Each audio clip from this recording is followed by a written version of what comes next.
I just want to hear you guys talk a little bit. I'm hearing like, Lisa, you talk about like how it's scary work and how there's vulnerability in there. And, you know, I also hear you guys talk about ways in which you've influenced each other's teaching. And will you just talk a little bit about what that's been like to have somebody that is really committed to this work that you can, you know, kind of be partnering with around this work? Yes, I honestly, I came into this from hearing David speak, and so that kind of sparked my interest. And then we've been meeting regularly about this stuff.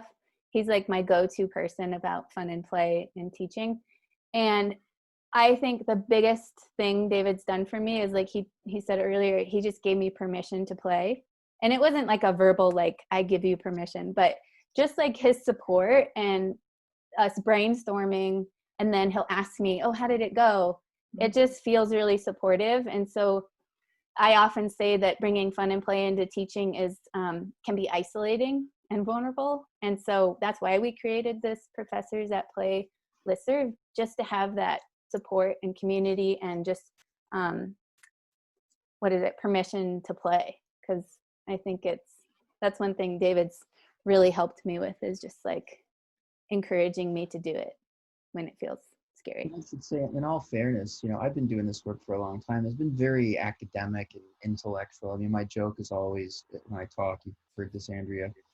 My wife says, how can you be the professor of play? You're the least fun guy I know. And I say, I don't like to have fun. I just like to think about it. So that's why I was a great partner with Lisa, because I was like, of course I'm encouraging her. I'm like, go try this stuff. See if it works. Because you don't have to do it. But yeah, you can't really overemphasize, you know, especially as you're doing something new, how important it is to have colleagues that support you. And I think our dream with Professors at Play is to, first of all, expose the range. And trust me, we thought we were the, you know, the handful of you know, people that were doing this. We were so wrong. And now that's exciting. And I think, you know, there's that getting people to start to see there's lots of people doing it.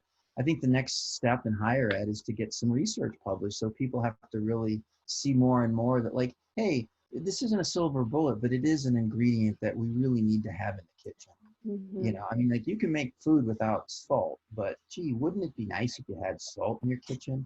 And we really think play is kind of the spice of all this. So yeah, and the only other thing I wanted to make sure I did say is, I truly have this very intellectual perspective on fun, which is great when you're talking to people, when you're trying to be professorial, when you're talking to workplace people. But I've joked with people over and over again, you should make sure you have a friend that's a counselor, because they will get to the heart of the matter.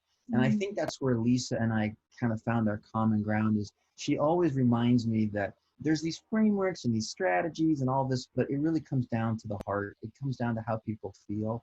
And that's why it's scary. I mean, you're touching people's feelings, you're touching their hearts, not just their brain. And when you do it right, it all lights up, and their minds are going fast, their hearts going fast. And that's what we think of the funnest times you've had in your life. It's all of that, right? And so we're just trying to bring that into higher ed. And I think that, you know, she's been an absolutely wonderful teammate to do this with. But, you know, membership is open. We want to play with lots and lots of people. Great. Thank you guys so much. It's so awesome. Thanks for having us. Yeah. Yeah. Anything else, Dennis, we need? No, this was great. Thank you for the conversation. It's fun to talk with other folks that like to play. Can I just share one more thing with you? Yeah.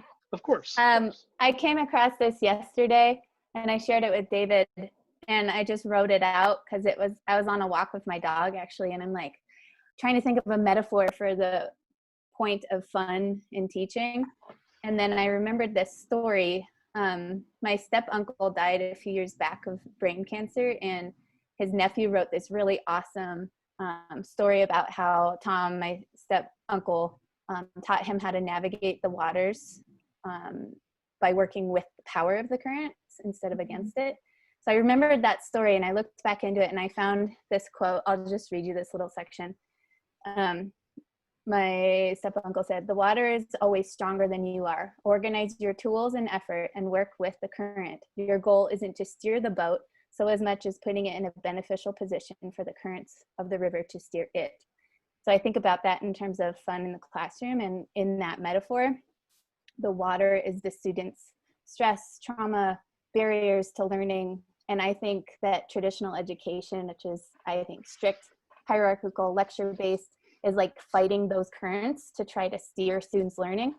But the way I see it is that fun and play is actually organizing your tools and efforts to work with the current. And so it reduces the students' stress and anxiety, makes them feel safe, allows them to concentrate. And so it's like putting the boat in a beneficial position for the currents of the river to steer towards success. So I just think of that, and that's kind of how I see it, as it's like working with what the students are bringing in to increase their likelihood and their accessibility to the content. So I think it's foundational in what we should be doing. Love that.